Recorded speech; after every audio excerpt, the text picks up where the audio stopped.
Hi hello friends, అందరూ ఎలా ఉన్నారండి? అందరూ బాగున్నారా?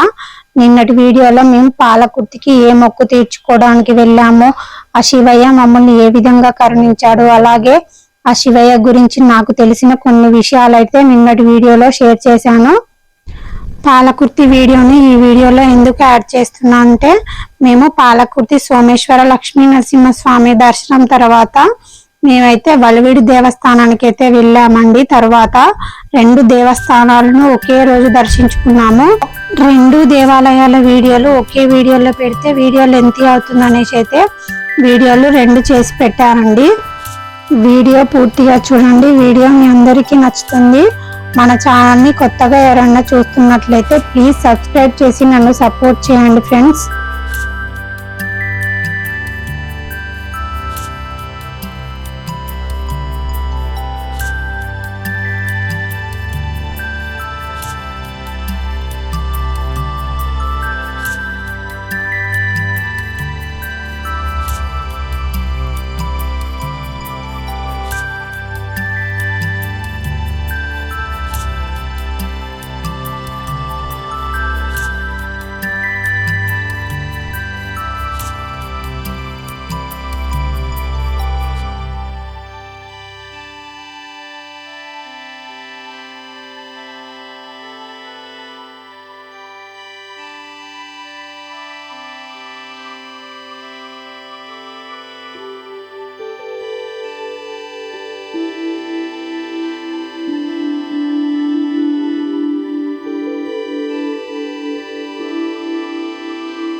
పాలకుర్తిలో ఆ శివకేశవుల దర్శనం చేసుకున్న తర్వాత మేమైతే వలివిడికి వచ్చామండి. టైం వచ్చి 11 అవుతుందండి. ఎండ అయితే విపరీతంగా ఎక్కువైంది. మేము మెట్ల మార్గం ద్వారా వెళ్ళాలనుకున్నాము, కానీ ఎండ ఎక్కువైంది అనేసి రోడ్డు మార్గం ద్వారా అయితే వెళ్తున్నాము.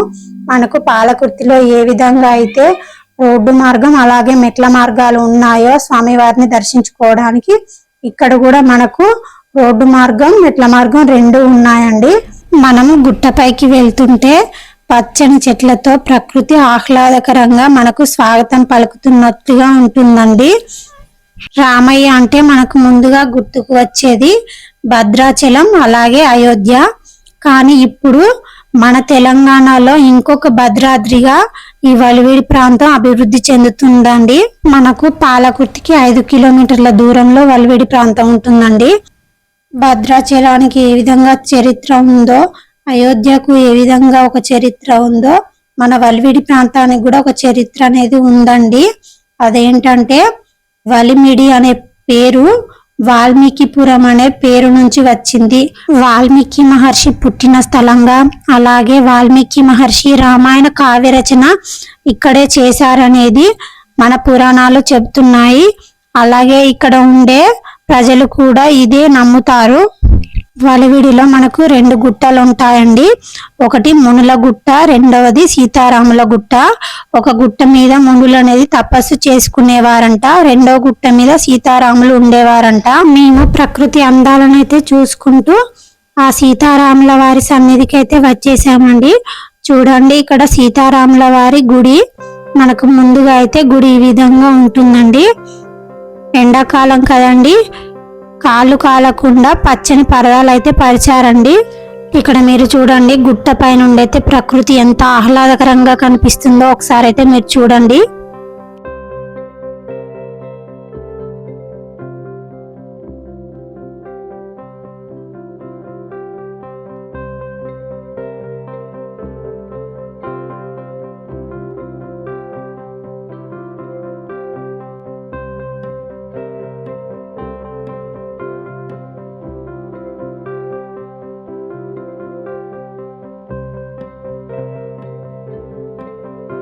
గుడి లోపలికి రాగానే ఎదురుగా ధ్వజస్తంభం ఉంటుందండి. ధ్వజస్తంభానికి నమస్కరించుకుని గుడి లోపలికి అయితే వచ్చేసాము. గుడి లోపల చాలా విశాలంగా చాలా ప్రశాంతంగా ఉందండి. కుడి వైపు గోదాదేవి, అలాగే ఎడమ వైపు రామానుజ స్వామి వారు, ఎదురుగా ఆంజనేయ స్వామి వారైతే ఉన్నారు సీతారాముల గుడిలో. మేము ఆ సీతారాములకు నమస్కరించుకున్న తర్వాత అక్కడ అయ్యవాళ్ళు కొబ్బరికాయ కొట్టేది బయట ఉందని చెప్పేసి అన్నారు. అయితే నేనైతే వెళ్ళి కొబ్బరికాయ అయితే బయట కొట్టేసి అయితే వచ్చానండి. మన ఈ వలివిడి గ్రామంలో శ్రీరామనవమి రోజు సీతారాముల కళ్యాణం చాలా ఘనంగా జరిపిస్తారండి. ఇసుక వేస్తే రాలనంత జనం వస్తారండి. ఇక్కడ నేనైతే స్వామివారికి టెంకాయ కొట్టి అయ్యవారికి అయితే ఇచ్చానండి. అయ్యవారు స్వామివారికి నైవేద్యంగా సమర్పించారు. అర్చన చేయించుకోవాలంటే టికెట్ ఉందండి. మేమైతే టికెట్ తీసుకొని స్వామివారిని దర్శనం చేసుకొని అర్చన అయితే చేయించుకున్నాము. సీతారామ లక్ష్మణులను అయితే దర్శించుకున్నామండి. దర్శించుకున్న తర్వాత మనసు చాలా ప్రశాంతంగా ఉంది. దర్శించుకొని బయటికి వచ్చిన తర్వాత ఆంజనేయ స్వామి దగ్గర అయితే నమస్కరించుకున్నాము. అయ్యవారైతే అర్చన చాలా బాగా చేశారండి. కాసేపు అలా గుడి లోపల కూర్చొని తర్వాత లడ్డు ప్రసాదం తిన్న తర్వాత గుడి బయట శివాలయం అయితే ఉందండి. శివాలయం దర్శించుకుందామని అయితే వచ్చాము. ఈ గుడి కొత్తగా నిర్మాణం జరిగిన తర్వాత సీతారాముల గుడిలో కళ్యాణం జరిపించి ప్రారంభోత్సవం చేయడానికి శ్రీ శ్రీ శ్రీ త్రిదండి చిన్నజీయర్ స్వామి వారైతే వచ్చారండి. 2 సంవత్సరాలలో మేము ఇది రెండోసారి రావడం. మొదటిసారి వచ్చినప్పుడు శివాలయం అయితే నిర్మాణం జరగలేదు, ఈ మధ్యనే కట్టారనుకుంటాను. మనకు ఈ శివాలయంలో కనిపించే శివలింగం చాలా పురాతనమైన శివలింగం అండి. మనకు ఈ శివాలయంలో శివలింగానికి ఎదురుగా నందీశ్వరుడు, అలాగే ఒకవైపు విఘ్నేశ్వరుడు, రెండో వైపు సుబ్రహ్మణ్య స్వామి ఉంటారండి. ఇక్కడ మీరు చూడొచ్చు, చాలా పురాతనమైన శివలింగం. మనకు పాలకుర్తిలో ఈ వలివిడి ప్రాంతం అలాగే పాలకుర్తి ఈ మధ్యనే పర్యాటక కేంద్రంగా అభివృద్ధి చెందుతుందండి. గుడి చూడండి ఎంత బాగుందో కదా. ఇది మనకు యాదాద్రిలో ఏ విధంగా అయితే బ్లాక్ గ్రానైట్, దాని పేరు వచ్చేసి గురిజేపల్లి గ్రానైట్ అంటండి. గుడి పైన అయితే శిల్పులు చాలా చక్కగా అందమైన శిల్పాలతోటైతే గుడినైతే అద్భుతంగా చెక్కారండి. ఇక్కడ మీరు చూడొచ్చు, గుడి గోడల మీద అయితే మనకు విష్ణు అవతారాలైనటువంటి దశావతారాలు, మత్స్యావతారం, కూర్మ అవతారం, వరాహ, నరసింహ, వామన, పరశురామ, రామ, కృష్ణ, బుద్ధ, కల్కి అవతారాలు అయితే గుడి చుట్టూ అయితే విగ్రహాల రూపంలో ఉంచారండి. ఇక్కడ మనం బయట నుంచి అయితే లోపలికి వచ్చిన తర్వాత గుడి వెనక భాగంలో ఒక దారి అయితే ఉంటుందండి. మొత్తం ఈ గుడికి 4 ద్వారాలు అయితే ఉన్నాయి. ఎడమ వైపేమో శివాలయానికి దారి, వెనుక భాగంలో ఇక్కడ వాటర్కి సంబంధించింది అయితే ఉందండి మొత్తం. అలాగే మనం ఇంకొంచెం ముందుకు వెళ్ళిన తర్వాత కుడివైపుకు ఇంకో మార్గం అయితే ఉంటుందండి. ఈ మార్గం గుండా బయటికి వెళితే మనకు పచ్చని ప్రకృతి అయితే కనిపిస్తుంది. మనం ఎక్కువగా సీతారాముల కళ్యాణం జరిగినప్పుడు భక్తులు ఎక్కువ వచ్చినప్పుడు ఇబ్బంది కలగకుండా ఇటు నుండి అయితే వెళ్ళడానికి మార్గం సులువుగా ఉంటుంది. ఈ సీతారాముల గుడిలో 4 ద్వారాలు అయితే ఉంటాయండి. తూర్పు, పడమర, ఉత్తరం, దక్షిణం. నేనైతే ఇంతవరకు ఏ గుడిలోనూ 4 మార్గాలున్న గుడిని అయితే చూడలేదు. మీరైతే చూసినట్లయితే కామెంట్ అయితే చేయండి. చివర్లో ఒక్క విషయం అండి, మనకు కవిత్రయం అంటే నన్నయ, ఎర్రన, తిక్కన అనే తెలుసు. కానీ మన పాలకుర్తిలో కూడా 3 కవులతో కూడిన కవిత్రయం మన తెలంగాణకు చెందిందని అయితే మనం గర్వంగా చెప్పుకోవచ్చు. అది ఎవరంటే బమ్మెర పోతన, పాలకుర్తి సోమనాథుడు, రామాయణ కావ్యం రచించిన మన వాల్మీకి మహర్షి. మన పాలకుర్తిలో 3 కవులతో కూడిన కవిత్రయం ఉందని మనం గర్వంగా చెప్పుకోవచ్చు కదండి.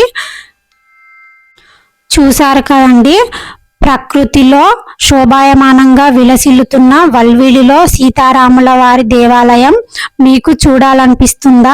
ఎందుకు చూడాలనిపించదండి? అంత ప్రకృతి ఆహ్లాదకరంగా ఉంటే మీరు కూడా తప్పకుండా వచ్చి ఆ సీతారాముల వారిని దర్శించుకొని ఆ సీతారాముల వారి అనుగ్రహాన్ని పొందండి. అందరూ బాగుండాలి తండ్రి, అందులో మేము ఉండాలి అని దండం పెట్టుకుంటూ మేమైతే ఇంటికి తిరిగి వెళ్తున్నాము. వీడియో నచ్చితే ప్లీజ్ లైక్ చేయండి, షేర్ చేయండి, మన ఛానల్ని సబ్స్క్రైబ్ చేసుకోండి. Thank you for watching. Bye friends.